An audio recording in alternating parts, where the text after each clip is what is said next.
जब कोई जवानी के दहलीज पर कदम रखते हैं, चाहे लड़का हो या फिर लड़की, तो प्यार उसे जरूर हो जाता किसी ना किसी से। वैसे ही एक लड़का है, नाम है अतुल पवार। अतुल पवार को एक लड़की, जिसका नाम दामिनी होता है, कॉस्मेटिक दुकान में काम करती थी वो दामिनी। अतुल पवार उस कॉस्मेटिक दुकान पे जाते हैं। जाने के बाद पहली नज़र में जो प्यार होती है, पहली नज़र में अगर किसी को पसंद आ जाती है ना, तो उसका वो दीवाना बन जाता है। तो वैसे ही वो दामिनी का पहली नज़र में उसे दिल दे बैठा था। और दामिनी भी समझ चुकी थी अतुल पवार के बारे में। दामिनी को भी अतुल पवार बहुत अच्छा लगा था। तो इसीलिए इन दोनों का जब एक दूसरे को पसंद हो जाना, फिर बातों का सिलसिला शुरू हुआ। और बातों का सिलसिला जब शुरू हुआ, मिलना जुलना शुरू हुआ, अब दोनों में ये प्यार जो है, गहरा प्यार हो गया। अब वो दामिनी चाहती थी जो अतुल उससे शादी कर ले। इस बारे में वो खुलकर कहा, जो कब तक ऐसा चलेगा, एक काम करते, परिवार वाले को बताते और हम दोनों शादी कर लेते। दामिनी का परिवार तो मान जाते हैं, आनाकानी करते करते, क्योंकि अतुल पवार जो है अच्छा खासा नौकरी करता था। और उस वक्त उसका एक 20 लाख रुपए का बीमा भी था। उस दामिनी को सब कुछ पता था। दामिनी अपने परिवार को बताया, तो परिवार वाला आनाकानी करते करते आखिरकार दामिनी का बात मान जाते हैं और कहते हैं, क्या अतुल पवार के परिवार तुम दोनों का शादी में सहमति होगा? तो अतुल को जब कहा जाता है, तो अतुल के परिवार जो है, अतुल जब अपने परिवार से बातचीत करता है, अतुल के परिवार सीधा इनकार कर देते हैं, जो नहीं, हम लोग अपने पसंद का लड़की को इस घर के बहू बनाएंगे। तुम्हारे पसंद का लड़की से बिल्कुल ही नहीं शादी करवा सकते तुम्हारे। लेकिन अतुल तो उसका दीवाना था। इसीलिए अतुल कई दिनों तक मनाने की कोशिश किया परिवार वाले को। आखिरकार अतुल ने एक बड़ा फैसला करता है। अतुल घर वाले के बगैर मर्जी का, यानी घर वाले के खिलाफ जाकर, वो उस दामिनी से शादी कर लेते हैं। शादी करने के बाद परिवार वाले को थोड़ा बहुत तकलीफ पहुंची, जो बेटा हम लोगों का बात नहीं माना। खैर, जो भी हुआ, अब उसकी ज़िंदगी, उसकी लाइफ वो कटेगा, तो मान जाते हैं। फिर बहू घर पे ही रहने लगते हैं। लेकिन वो जो दामिनी बहू थी, शादी के 6 साल बाद, बल्कि 7 साल बाद, उस दामिनी को फिर से एक बार प्यार हो जाती। अब की बार दामिनी को जिस शख्स से प्यार होता है, वो शादीशुदा था। और एक तरीके से देखा जाए तो दामिनी और अतुल पवार के वो नौकर होता है। उस नौकर से दामिनी को प्यार हो जाता है। और ये प्यार भी परवान चढ़ा। जब परवान चढ़ा, फिर इन दोनों ने मिलकर उस अतुल पवार के साथ जो किया, इस पूरा कहानी को सुनने के बाद आपका भी पैरों तले जमीन खिसक जाएंगे। आप भी सोचने पर मजबूर हो जाओगे, जो आखिरकार अभी के टाइम पे कुछ दिनों से बस यही सिलसिला सा चल पड़ा है। आखिर हो क्या गया है पत्नियों को, क्यों अच्छा भला जिंदगी को क्यों बर्बाद करने पर तुली हुई है। तो आज इसी कहानी को सुनाऊंगा, कहानी को पूरा डिटेल बताऊंगा। लेकिन डिटेल बताने से पहले बस आप लोगों से एक रिक्वेस्ट करना चाहूँगा। आप लोगों को मैं बार बार कहता हूँ, आप लोग मेरा वीडियो देखते हो और लेकिन लाइक नहीं करते हो। लाइक करने से आपको कुछ भी नहीं जाएगा। और मैं ये भी चाहता हूँ जो आप लोग कमेंट करें। आखिर आप लोग लाइक क्यों नहीं करते हो, वीडियो देखते हो और फिर कमेंट में वीडियो के बारे में या फिर आपके बारे में या फिर मेरे बारे में आप लोग क्यों नहीं लिखते हो? इतनी मेहरबानी ज़रूर कीजिएगा। वीडियो के कमेंट में एक छोटा सा कमेंट ज़रूर कीजिएगा और वीडियो छोड़ने से पहले आप लाइक ज़रूर कर दिया करें। तो ये पूरा कहानी जो है, प्रेम कहानी कहूँ या फिर एक बेवफा पत्नी की कहानी कहूँ, जो भी है, आप पूरा कहानी सुनने के बाद आप बताइएगा ज़रूर।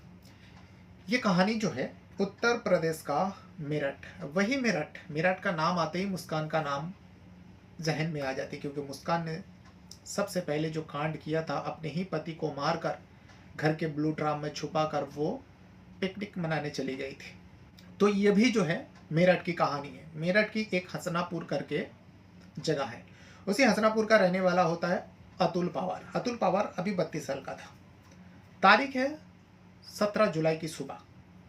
दिन था फ्राइडे, जुमा का दिन था। उस दिन जो अतुल होता है, वो घर पर लेटा हुआ था, यानी वो सुबह जागा नहीं था। तो पत्नी दामिनी चाय बनाकर अपने पति को जगाने गई, जो अब तक क्यों नहीं उठे। जगाने गई तो देखा कि अतुल एकदम बेसुध पड़ा हुआ है। वो थोड़ा आश्चर्य हुआ और उसने अपने पति को हिलाया डुलाया, चेक किया, तो कोई रिस्पॉन्स नहीं। वो चीखती है, चिल्लाती है, रोती है। आसपास के लोग फौरन उस जगह पर पहुंचते हैं, अतुल के घर। वो रो रो के कह रही, देखो ना मेरे पति को क्या हो गया। तो इतने में जब सारे लोग आते हैं, अतुल जिस कमरे में सो रहा होता है उस कमरे में एक जहरीला सांप भी मौजूद था। लोग देख के डर जाता है, लोगों के आंखों के सामने था। अतुल जिस बेड पर सोया था उसी बेड पर वो जहरीला सांप होता है। लोगों को लगा ऐसा तो नहीं अतुल को सांप ने काट लिया। और वो पत्नी जो है दामिनी भी देख चुकी थी उस सांप को। वो बार बार रोते हुए वही कह रही थी, जो मेरे पति को सांप ने काट लिया और उनका मौत हो गए। वो तड़प रही थी। लोग समझ सकते थे, आप भी समझ सकते हो इस कहानी को जब आप सुन रहे हो तो कैसे मंजर रहा होगा। लेकिन फौरन लोगों ने जो है उस सांप जो सपेरा होता है उससे पकड़वाता है और फिर अतुल को लेकर भागे भागे अस्पताल जाते हैं, नज़दीकी अस्पताल। लेकिन लोगों को लगा मर चुका है, उसके पैर में निशान भी था दांतों का, सांप का। लेकिन डॉक्टरों ने भी चेक किया, चेक करने के बाद बताया जो इनके तो मौत हो गई, यहाँ आने से पहले, काफ़ी समय पहले इनकी मौत हो गई। लेकिन अब उसका पोस्टमार्टम हो गया। लेकिन यहाँ पर परिवार वाले जो है, अतुल के जो परिवार होता है, मतलब माँ बाप और भी बाकी जो थे, वो लोग गांव में रह रहे थे, मतलब सिटी से दूर रहते थे। और सिटी में अतुल अपने बीवी और बेटे के साथ रहता था। अब गांव में भी खबर दी जाती है, सारे लोग दौड़ते हुए आते हैं। 32 साल का अतुल पावर था, अच्छा खासा जिंदगी था और वो एक पेशे से टीचर था। वो स्कूल चलाता था, स्कूल का नाम होता है कृष्णा किट। उस स्कूल में 150 बच्चे पढ़ते थे। उसका अच्छा भला नाम था अतुल पावर का। और उसी स्कूल में अतुल भी टीचर का काम करता था और दामिनी भी टीचर के तौर पर बच्चों को पढ़ाया करती थी, क्योंकि दामिनी भी पढ़ी लिखी होती है। वही ज़िंदगी चल रहे थे। लेकिन फिर अचानक 17 तारीख को ये दुर्घटना हो जाती है, अतुल की मौत हो जाती है। परिवार आते हैं। अब उस अतुल का बॉडी को लाया जाता है, अब उसका अंतिम संस्कार की तैयारी किया जा रहा था। रिश्तेदारों और जहाँ का रहने वाला होता आसपास पड़ोसी गरा। लेकिन जो अतुल के माता पिता होते हैं उन्होंने साफ साफ अपने बेटे का अंतिम संस्कार करने से मना कर दिया, इनकार कर रहे थे। पुलिस को खबर दी जाती है। हसनापुर पुलिस आते हैं, पहुंचने के बाद लोगों ने आंखों देखी हाल बताया। जो देखो, सुबह उनकी पत्नी दामिनी चीख रही थी, चिल्ला रहे थे, हम लोग पड़ोसी, हम लोग आए तो हम लोग ने जब देखा उसके बेड पर ही एक सांप था। उस सांप को पकड़ लिया गया है। सब कुछ आसपास वाले पड़ोसी वाले पुलिस के सामने गवाही दे रहे। पुलिस वाले भी उस अतुल के माता पिता को समझाने की कोशिश करते हैं, लेकिन अतुल के जो माता पिता है मानने को तैयार ही नहीं था। उन्होंने कहा जो मेरे बच्चे का पोस्टमार्टम कराया जाए। ये बगैर पोस्टमार्टम का उसका अंतिम संस्कार किया जा रहा था। वहाँ अस्पताल से वो लोग रिटर्न लेकर आ गए थे। ऐसे बहुत सारे परिवार होते हैं, बहुत सारे लोग होते हैं जो पोस्टमार्टम नहीं कराना चाहते, जो मौत तो हो गया, अब क्या चीड़-फाड़ करना है। तो वैसे ही अतुल का भी बॉडी को लेकर आ गए थे, क्योंकि लोगों के सामने था जो सांप ने काटा, अब इसका क्या चीड़-फाड़ करना है। लेकिन माँ बाप आते हैं और इनकार कर देते हैं। पुलिस वाले के सामने वो लोग तहरीर देता है जो पोस्टमार्टम करानी है, और ये पोस्टमार्टम कराना ज़रूरी था। तो पुलिस ने उस बॉडी को कब्जे में लेता है, पोस्टमार्टम के लिए भेज देता है और पोस्टमार्टम हो जाती है। होने के बाद पोस्टमार्टम रिपोर्ट तो नहीं आती, लेकिन बॉडी को परिजन के हवाले कर देते हैं ताकि उसका अंतिम संस्कार कर दिया जाए, क्योंकि बॉडी को ज़्यादा टाइम नहीं रखा जाता। लेकिन तभी भी जो है अतुल के माता पिता जिद पर अड़े रहे, जो मेरे बच्चे का अंतिम संस्कार नहीं हो सकती जब तक पोस्टमार्टम रिपोर्ट ना आ जाए। पुलिस वाले समझा रहे थे, पुलिस वाले बार बार वही चीज़ समझा रहे थे जो देखिए आपके कहने पर पोस्टमार्टम भी करा दिया गया, अब रिपोर्ट आने में थोड़ा टाइम लगेगा, वक्त लगेगा, तो बॉडी को क्यों ऐसा ख़राब करना है, बॉडी के अंतिम संस्कार कर दिया जाए। लेकिन माँ बाप डटे रहे, तो पुलिस वाले सोचने पर मजबूर हो जाते हैं। पुलिस वाले पूछते हैं जो आखिर क्यों, आपको क्या लगता है आपके बेटे का मौत क्या सांप काटने से नहीं हुई, आप लोगों को ऐसा लगता है?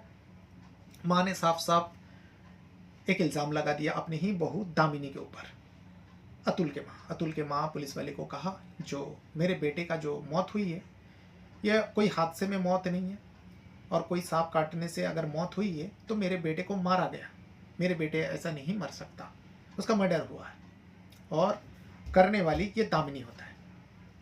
पुलिस ने पूछा आप अपनी बहू के ऊपर इल्ज़ाम लगा रहे हो, आखिर क्यों, वो क्या करती थी? तो माँ ने कहा, जो मेरे बेटे ने मुझसे कहा था, जो माँ कुछ दिनों से, क्योंकि मेरा बेटे महीना 2 महीनों से बीमार चल रहा था, आए दिन वो बीमार पड़ता था। तो मेरे बेटे ने कहा था, जो माँ मुझे सब कुछ यहाँ ठीक नहीं लग रहा है, मुझे ऐसा लगता है जो मेरे खाने में कुछ मिलाया जा रहा है जिसके वजह से मैं बीमार पड़ रहा हूँ। लेकिन शक अपनी पत्नी के ऊपर नहीं करता था अतुल पवार, क्योंकि उसने प्यार करके शादी किया था, जिसके लिए वो दीवाना था, वही दामिनी का भी हाल थी, तो कैसे उसके ऊपर शक करता था। तो इसीलिए अपने माँ बाप को लेकिन सुनाया था अतुल पवार ने। वही बात का जिक्र पुलिस वाले के सामने अतुल के माता पिता करते हैं। मेरे बेटे का जो मौत हुई उसी के पत्नी की वजह से हुई है। पुलिस को जब बार बार ये बात माँ बाप कह रहे थे, तो पुलिस ने उस दामिनी से पूछताछ किया, जो देखो तुम्हारे सास ससुर भले ही तुम लोग के साथ नहीं रहते थे, लेकिन तुम्हारे ऊपर इल्ज़ाम लगा रहे। अच्छा, एक बात का जवाब दो, जब तुम्हारे पति को सांप ने काटा तो तुम कहाँ थी? इसमें दामिनी ने कहा, जो मैं और मेरा बेटा, क्योंकि इन लोगों का एक 6 साल का बेटा भी होता है, उस दिन 16 और 17 तारीख की रात की बात कर रहे हैं, जो उस दिन बहुत ज़्यादा गर्मी थी। हम लोग तीनों एक ही कमरे में सो रहे थे, लेकिन गर्मी की वजह से मैं अपने बेटे को लेकर दूसरे कमरे में चली जाती हूँ। सुबह होती है, सुबह होने के बाद मैं चाय वगैरह बनाती हूँ और उसके बाद भी देखती हूँ कि अतुल अभी तक जागे नहीं, तो मैं जगाने गई। तब मेरे सामने सांप नज़र आया, फिर मैंने उनको हिलाया, तो ये हादसा सामने आया। दामिनी ने पुलिस वाले के सामने तहरीर दे दिया, तो पुलिस को भी लगा हाँ ये सच कह रही है, लेकिन माँ बाप तो मानने को तैयारी नहीं। माँ बाप को कैसे समझाए? और माँ बाप जब बार बार कह रहे थे इस बात को लेकर, अब पुलिस जो है वेरीफाई करना चाहते थे जो क्या दामिनी सच बोल रही है। दामिनी का मोबाइल नंबर ले लिया जाता है, दामिनी का मोबाइल भी जब्त कर लिया जाता है, यानी पुलिस कब्जे में ले लेती है। और वहाँ पे बहुत सारे टीम थे, एफएसएल टीम थे, फॉरेंसिक टीम थे, तो उस मोबाइल को चेक किया जाता है। उसी टाइम चेक करने पर जो दामिनी के मोबाइल पर एक नंबर बार बार डिस्प्ले हो रहा था, और उस नंबर से ज़्यादा टाइम बातें भी होती थी। उस नंबर के बारे में पता किया तो पता चला हाँ, ये नंबर जो होता है उसका नाम होता है तुषार। तुषार वही होता है जो दामिनी और अतुल पवार के स्कूल में वो गाड़ी चलाने का काम करता था, वैन चलाया करता था और नौकरी करता था, यानी कहा जाए तो पैसे से वो उस स्कूल में नौकर था, उस स्कूल में काम करता था, और उसी का नंबर होता है। पुलिस को शक पैदा हुआ, भले ही वो स्कूल से जुड़े हुए हैं और स्कूल इन दोनों का है, लेकिन रात में दिन में एनी टाइम उस तुषार से दामिनी का क्या बातचीत होती है। उस तुषार के मोबाइल का पूरा डिटेल निकाला, लोकेशन भी चेक किया। जिस रात को उस यानी 16 और 17 तारीख की रात को ही मौत हुई थी अतुल पवार का, उस रात का तुषार का मोबाइल का लोकेशन इन लोगों का घर दिखा रहा था, जिस घर में अतुल की बॉडी पड़ी हुई थी। पुलिस का शक जो है अब धीरे धीरे जो माँ बाप का तहरीर है वो यकीन में बदलने लगे। तुषार को उठाते हैं, तुषार को उठाने के बाद ही तुषार साफ साफ कहने लगे, जो साहब मैं तो इन लोगों के स्कूल में नौकरी करता हूँ। तो पुलिस ने पूछा, तुम्हारे साथ ही दामिनी का इतना बातचीत कैसा? तो उसने कहा, जो स्कूल के मैटर में, बच्चों के मैटर में, किताबें वगैरह और भी स्कूल के बहुत सारी चीज़ों के बारे में हम लोगों की बातचीत होती है। वो अपना सफाई दिया, लेकिन जब लोकेशन के बारे में पूछा गया वो थोड़ा घबरा जाता है। जब घबरा जाता है तो पुलिस अब उसके ऊपर शक्ति करता है, जो देखो आज नहीं तो कल सच तो सामने आएगा, और अगर हम लोगों ने मेहनत करके वो सच बाहर लाए ना तो तुम्हारे लिए बहुत बुरा होगा। अच्छा इसी में होगा तुम्हारे लिए, सच सच बता दो, आखिर क्या है सच? ये जो अतुल पवार की मौत हुई इसके पीछे तुम्हारा क्या हाथ है और दामिनी का क्या हाथ है, और तुम दोनों का आखिर चल क्या रहे? तुषार डर जाता है पुलिस के कहने पर। तुषार पूरी बात तोते की तरह बोल देते हैं, और उसके बाद पुलिस का टीम दामिनी को हिरासत में ले लेता है। सारे लोग हैरान, पड़ोसी हैरान, रिश्तेदार हैरान, पूरा गांव वाला हैरान। और उसके बाद दामिनी को पुलिस वाले उठाकर ले जाते हैं और उसे तसल्ली से पूछताछ करती है। दामिनी शुरू से वो कहानी बता देती है जो तुषार और दामिनी मिलकर अतुल को मारने का जो प्लान किया था और किस वजह से मारने का प्लान किया था, वो भी बात पुलिस वाले के सामने बता दी थी। दामिनी बताती है, जो साहब मेरा और अतुल पवार का जो शादी है 2018 में हुई थी। हम लोग लव मैरिज किए थे, हम दोनों एक दूसरे को बहुत चाहते थे। घर वाले राजी नहीं थे, फिर भी हम लोग शादी कर लेते। उसके बाद हम लोग का ज़िंदगी बड़ी खुशी से चल रहे थे। एक बेटा भी पैदा हो जाता है जो अब 6 साल का है। धीरे धीरे समय बीता। अतुल नौकरी करता था, लेकिन फिर मैंने अतुल को कहा, जो देखो तुम भी पढ़े लिखे हो, मैं भी पढ़ी लिखी हूँ, क्यों ना तुम्हारे पास थोड़ा बहुत पैसा है, एक स्कूल खोला जाए। उस स्कूल को हम दोनों मिलकर चलाते, हम दोनों टीचरिंग करेंगे और उसमें बच्चों को शिक्षा देंगे, बच्चों को पढ़ाएंगे, इज्जत भी मिलेगी। तो अतुल बात मान जाते हो। अतुल एक स्कूल बनाते हैं, स्कूल का नाम तक रखते हैं कृष्णा किट। उस कृष्णा किट को खोलने के बाद धीरे धीरे बच्चे उसमें आने लगे और ये दोनों टीचर के तौर पर उस स्कूल में पढ़ाने का काम करता था। देखते ही देखते स्कूल में अभी के टाइम पे 150 बच्चे पढ़ते थे और अतुल और दामिनी का बहुत नाम होता था उस एरिया में। तभी आज, लेकिन ये दोनों स्कूल सिटी में बनाए थे, लेकिन ये लोग गांव से आते थे, डेली अप डाउन करते थे। स्कूल में एक दिन तुषार आता है। आने के बाद दामिनी और अतुल से बातचीत करता है। तो ये दोनों पूछते हैं, जो तुम क्या कर सकते हो स्कूल में? तो उसने कहा, जो मैं वैन चला सकता हूँ, जो स्कूल की गाड़ी होती है बच्चों को ले जाना ले आना। अगर आप लोग इस नौकरी को मुझे दे देंगे तो आप लोगों का बड़ी मेहरबानी होगी। बड़ी मिन्नत की, बड़े हाथ जोड़े। तो इन दोनों पति पत्नी ने फैसला किया और उस तुषार को अपने स्कूल में वैन चलाने के लिए, यानी ड्राइवर के तौर पर रख लेते हैं परमानेंट। अब तुषार स्कूल में 2024 से काम करने लगते हैं। अब 2026 आ जाते हैं।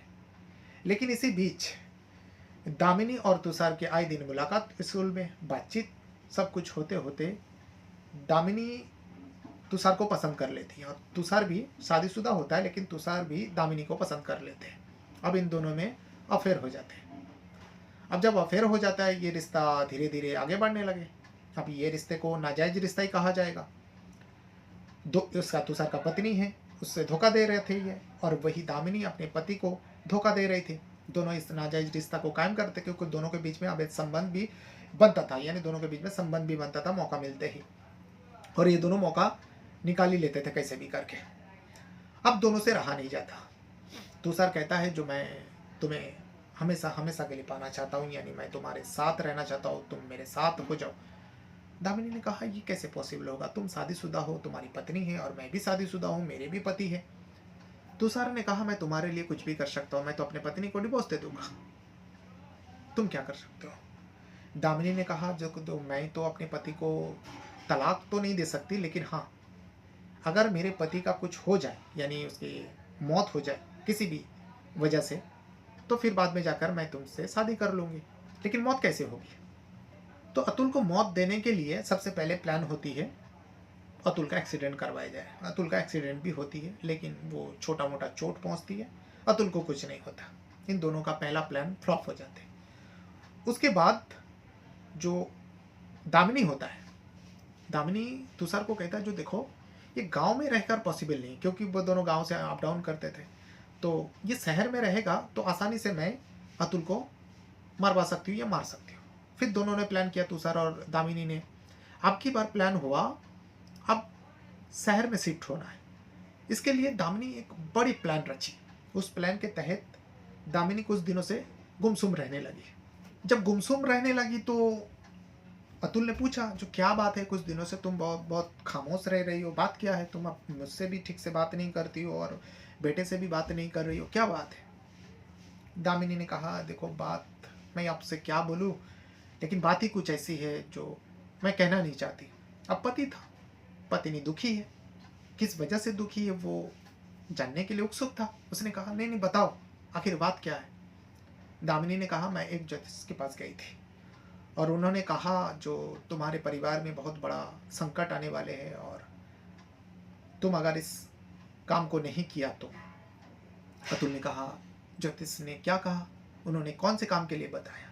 दामिनी ने कहा, जो उन्होंने कहा, जो तुम्हें और तुम्हारे पति को और तुम्हारे जो बच्चे हैं 4 सालों तक परिवार से अलग रहना पड़ेगा। ना तुम उन लोग से मिल सकते हो, ना उन लोगों का सामने जा सकते हो, ना उन लोगों का चेहरा देख सकते हो। इसीलिए मैं कहना नहीं चाहती थी, हम लोग अपने परिवार को छोड़कर कैसे रहेंगे।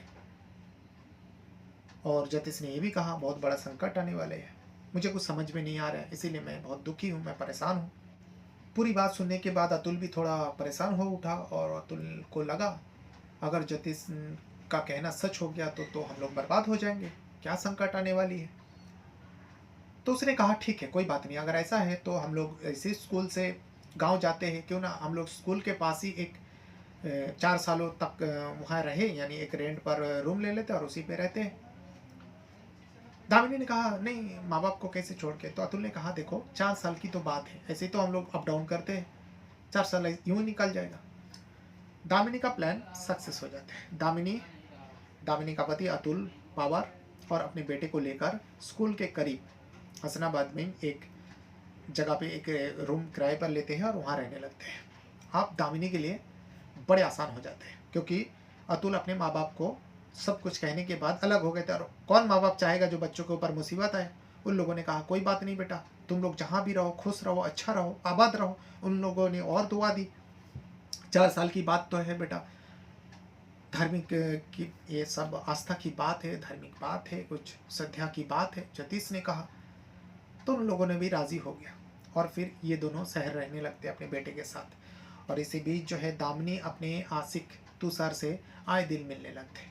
कहीं मिलना जुलना अब एक दोनों को लिए बहुत ज़्यादा बेचैनी कर देते हैं, जो अब रहा नहीं जाते।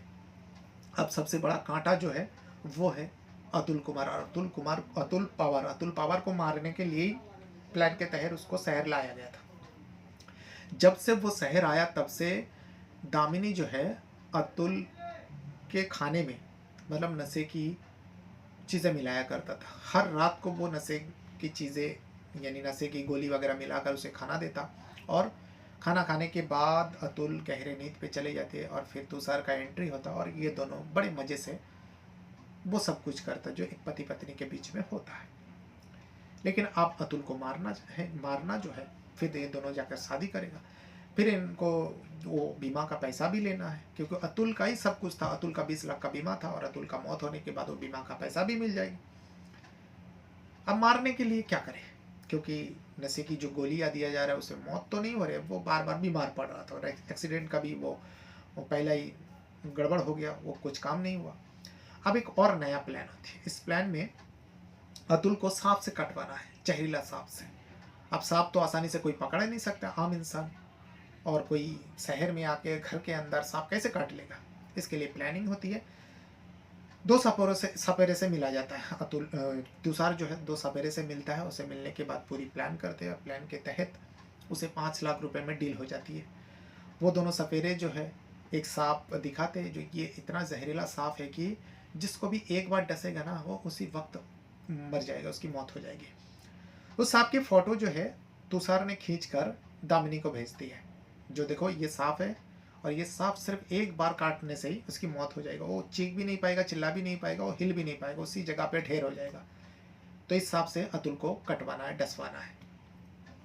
दामिनी तो वही चाहती थी। दामिनी उस 16 और 17 तारीख की 17 जुलाई की रात को दामिनी उस दिन बहुत ज़्यादा मात्रा में नींद की गोली अतुल के खाने में मिला देती है और फिर खाना खाते हैं और अतुल गहरी नींद में चले जाते हैं। फिर रात होती है। रात में जो तुषार जो है गाड़ी से आते और उस गाड़ी में 2 सपेरा था, उस सांप को लेकर आते।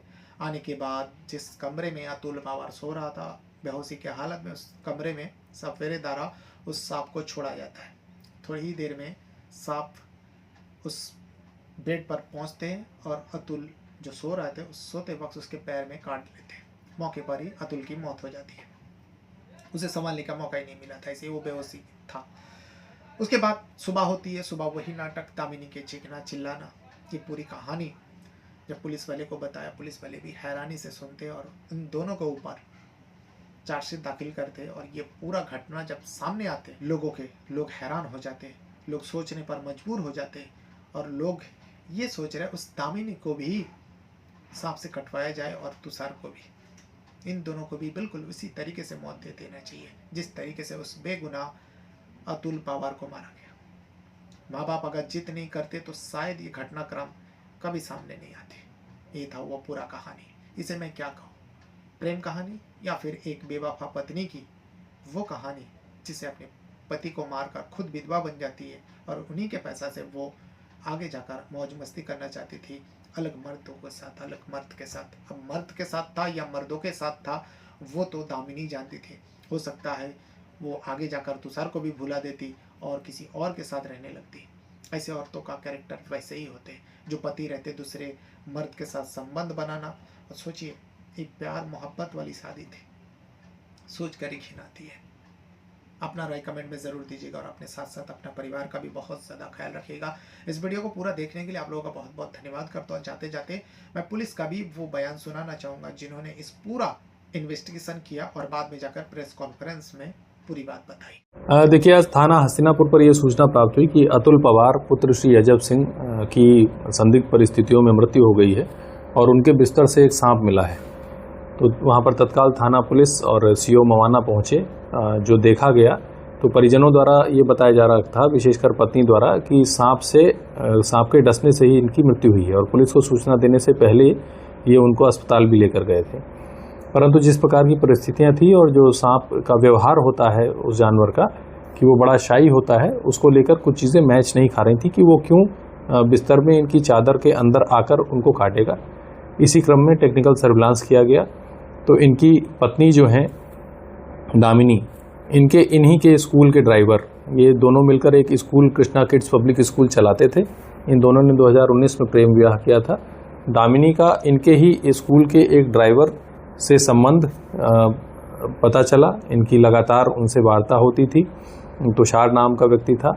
तुषार का जब मोबाइल और अन्य चीज़ें देखी गई तो उनके मोबाइल में एक डब्बे में बंद एक सांप का फोटो भी प्राप्त हुआ। उसके आधार पर जब उससे पूछताछ की गई तो उसने ये बताया कि 2 सपेरों से मिलकर उसने एक सांप खरीदा था और जो मृतक अतुल हैं वो एक विद्या प्रकाशन में ड्राइवर का काम करते थे पहले। इनका 20 लाख का बीमा था। इसी पैसे को लेकर इन दोनों ने ये प्लान बनाया कि ये अपने पति को मरवा देंगी और वो अपनी पत्नी से तलाक ले लेगा और ये दोनों शादी करके और इस पैसे से आगे चल के रहेंगे।